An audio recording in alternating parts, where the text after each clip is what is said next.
Merapatlah serapat-rapatnya dengan Allah. Hubungkan tali silaturahim dengan berbagai organisasi Islam dan komponen-komponen Islam yang ada. Menyatukan saf dilatih dari sekarang.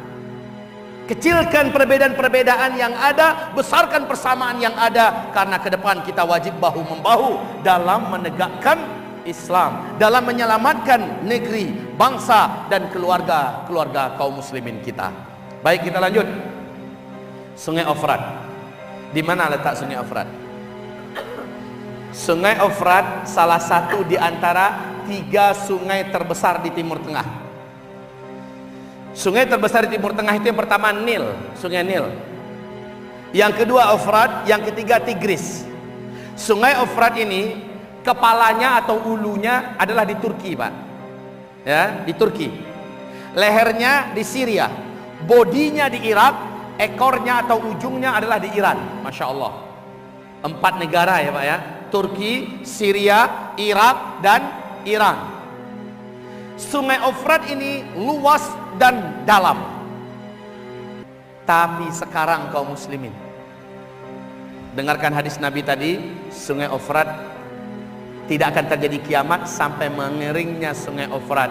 Dengan keringnya Sungai Efrat akan ketahuan ada tumpukan gunungan emas di sana, yang menyebabkan seluruh laki-laki di muka bumi akan berperang menuju ke sana. Setiap 100 orang terbunuh 99 orang, 1 cuma yang tersisa hidup, dan setiap mereka berkata, semoga 1 orang yang hidup itu sayalah orangnya.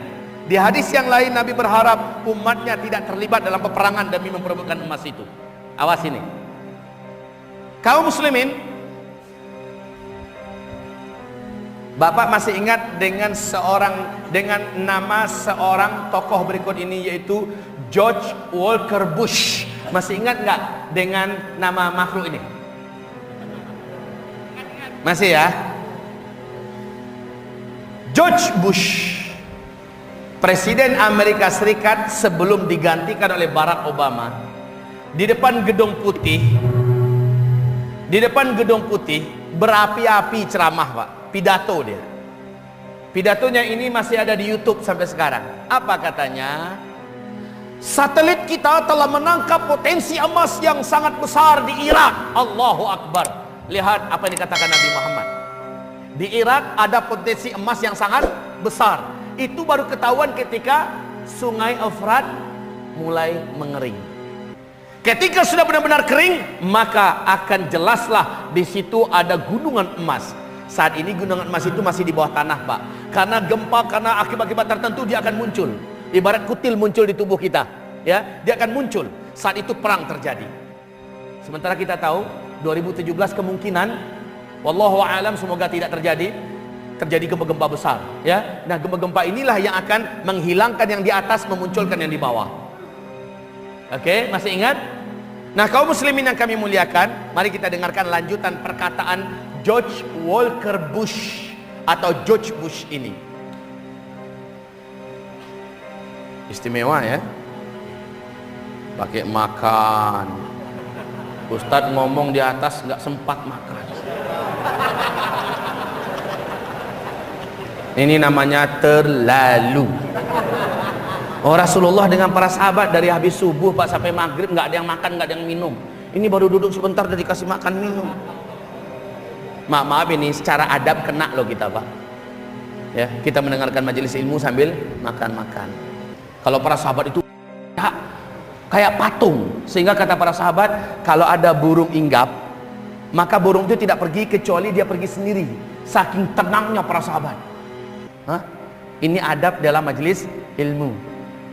Yang udah terlanjur nikmati aja. Ke depan nggak usah pakai makan-makan lagi. Setuju nggak? Jadi panitia jauh lebih irit dan kita lebih tenang. Sebenarnya jamaah juga rasa-rasanya gini, insya Allah ya, nggak pun dikasih minum bisa tenang nih. Karena yang disuguhkan ini setrumannya kuat. Betul? Baik kaum muslimin. Sampai di mana tadi? Bush. Jadi Bush mengumumkan satelit kita telah menangkap potensi emas yang sangat besar di Irak. Amerika Serikat selaku polisi dunia katanya akan memastikan emas ini aman, tidak terjatuh ke tangan para penjahat-penjahat yang tidak bertanggung jawab. Padahal yang penjahat itu siapa? Mereka. Mungkin mereka penjahat yang bertanggung jawab kali ya. Akan memastikan emas ini aman dari terjatuh ke tangan para penjahat-penjahat yang tidak bertanggung jawab. Wah, begitu kaum muslimin. Kita kembali, takjubnya luar biasa dengan hadis Nabi. Akan kering sungai Ofrat menjelang kiamat, kata Nabi. Sekarang beritanya yang harus saya sampaikan, silahkan buka di New York Times tanggal 12 Februari tahun 2013 di majalah paling bergengsi di Amerika Serikat, New York Times. Apa pernyataan NASA? Menurut NASA Amerika Serikat saat itu, bahwa sungai Ofrat airnya sudah susut 60%. 2013 loh, 12 Februari. Dan menurut mereka 2014 air sungai Ofrat akan kering total. Ternyata benar, Pak. Di bulan April 2014 sungai Ofrat resmi tidak berair sedikit pun juga. Sampai sekarang Bapak sudah bisa main bola kaki di atas dasar sungai Ofrat itu sekarang. Nah, ini yang punya Android silahkan cari set sekarang kondisi sungai Ofrat hari ini. Udah kering. Bapak bisa melintas dengan sambil berlari ke situ, Pak. Seandainya ada di antara kita yang tipe orangnya tidak mudah percaya hanya dengan YouTube, dengan berita, ya, tantangan kemarin berlaku. Tantangan kemarin, siapkan paspor, urus visa, tak bayarin. Ongkos pulang pergi, penginapan di sana dan sedikit uang saku. Kalau ternyata tidak benar yang saya sampaikan, setelah sampai di situ, pulangnya dijanjikan insya Allah Mei atau Ramadan diumrohkan dengan fasilitas VVIP. Tapi kalau ternyata benar apa yang saya sampaikan hak, semua pengeluaran saya tadi kembalikan lagi. Ya, dan ganti kalau mau tolong, alhamdulillah, kalau enggak apa-apa, umrohin saya. Begitu, Pak. Sekarang ini sungai Ofrat sudah betul-betul kering di Irak. Subhanallah, apalagi yang mau Bapak ragukan? Apalagi yang kita sanksikan, la taqumus sa'ah hatta yahsiral furat. Tidak akan terjadi kiamat sampai mengering sungai Ofrat. Dan hari ini sungai Ofrat telah kering sejak 2 tahun yang lalu. Allahu Akbar. Baik, selanjutnya tanda berikutnya, Al-Mahdi akan keluar apabila negeri Arab sudah dijatuhi salju. Salju turun di Arab. Sudah apa belum? Aneh, negeri gersang gurun Sahara panas, nggak bisa menyangka dan tak pernah dibayangkan akan bisa turun salju. Dan ini kagetan pertamanya dari 2009. 2010 udah mulai lebat saljunya. 2011 Masya Allah, sampai-sampai Syekh Su'ud Syuraim, salah seorang imam Masjidil Haram, dalam khutbahnya berkata, hai umat Nabi Muhammad, ini adalah tanda-tanda yang nyata dari tanda akhir zaman. Salju sudah turun di Arab.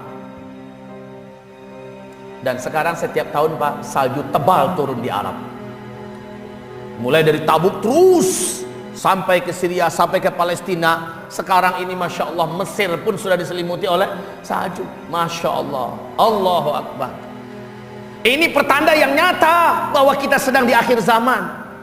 Karena Nabi berkata, saat Al-Mahdi keluar, kamu wajib bergabung dengannya, berbaiatlah dengannya, walaupun untuk sampai kepadanya kamu harus merangkak di atas salju. Ini menandakan apa? Saat Al-Mahdi muncul nanti di bulan Muharram di Makkah, kondisi sedang bersalju. Merangkaklah walaupun di atas salju. Makna merangkak itu apa? Nggak ada lagi helikopter nanti, nggak ada lagi pesawat, nggak ada lagi mobil. Kita memang harus menggunakan jalur manual. Bapak, Ibu, silakan bertanya, kenapa Ustadz, kemana teknologi? Kan udah dijawab kemarin pembahasan tentang dukhon. Ya, lihat itu kemunculan Al-Mahdi setelah dukhon.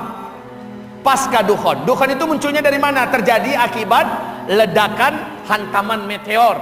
Dan meteor ini mengandung siderid. Siderid ini ketika masuk di atmosfer bumi kita akan melumpuhkan semua teknologi yang ada di muka bumi, listrik, sinyal internet, HP segala macamnya, seluruhnya akan hilang. Kemudian mesin-mesin apapun akan sirna. Masya Allah. Kaum muslimin yang kami muliakan, ini saat itu Al-Mahdi baru hadir dan teknologi sudah gak ada. Lah kita yang dari daerah ini bagaimana nyampe ke sana? Jangan pikirin nanti. Terus terang saya katakan, Ahlus Sunnah wal Jamaah di Indonesia ini sangat beragam, Pak. Sangat beragam. Ada NU, ada Muhammadiyah, ada Salafi, ada Wahdatul Islam, Wahdah Islamiyah, ada Hidayatullah, ada FPI, ada MMI, ada Jamaah Tabligh. Dan dalam hal ini saya melihat salah satu komunitas dakwah terkuat di dunia yang siap untuk menanti kemunculan Al-Mahdi, salah satunya Jamaah Tabligh. Mereka sudah mempersiapkan diri latihan jalan kaki, Pak. Sampai setahun, 2 tahun itu udah biasa mereka sekarang. Ya. Ketika ditanya syekh-syekhnya, untuk apa nih jalan kaki? Beliau mengatakan persiapan ketika kita harus bergabung dengan Al-Mahdi, ketika itu sudah tidak ada teknologi. Saya dalam hati tahu juga syekh ini.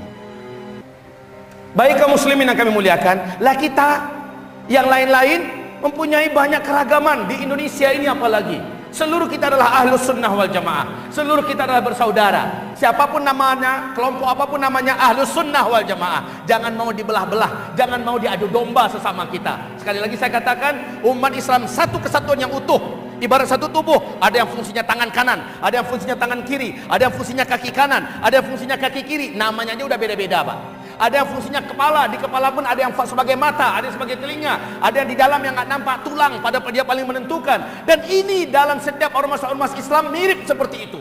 Muhammadiyah dia menguatkan untuk Islam di bidang ini umpamanya pendidikan, sementara Tabligh menguatkan di bidang ini umpamanya di bidang dakwah, sementara yang menguatkan di bidang ini umpamanya. Ini adalah sebuah kerja yang saling berbagi tugas. Kita sama-sama satu tubuh. Umat Islam adalah umat satu tubuh. Jangan mau diadu domba. Tangan kanan bilang sama tangan kiri, jelek lo tangan kiri, digeblokin gitu ya. Enggak, saling tolong menolong. Begitulah satu tubuh umat Islam, Pak. Jangan mau diadu domba. Wahai calon bala tentara Al-Mahdi, jangan mau diadu domba. Sesama Ahlus Sunnah wal Jamaah wajib bersaudara, wajib bersatu. Wabarakatuh. Halo sahabat ISPA, kembali lagi bersama Islampedia. Jadikan kajian ini sebagai khazanah keilmuan. Jangan hanya berbeda pendapat, kita menjadi terpecah belah. Karena persatuan adalah yang utama. Mudah-mudahan kita semua mendapatkan manfaat dari kajian ini. Dan mudah-mudahan kita semua dilindungi oleh Allah Subhanahu wa Ta'ala. Amin ya Rabbal Alamin. Mohon maaf mengganggu fokus kalian. Selamat melanjutkan. Wassalamualaikum warahmatullahi wabarakatuh.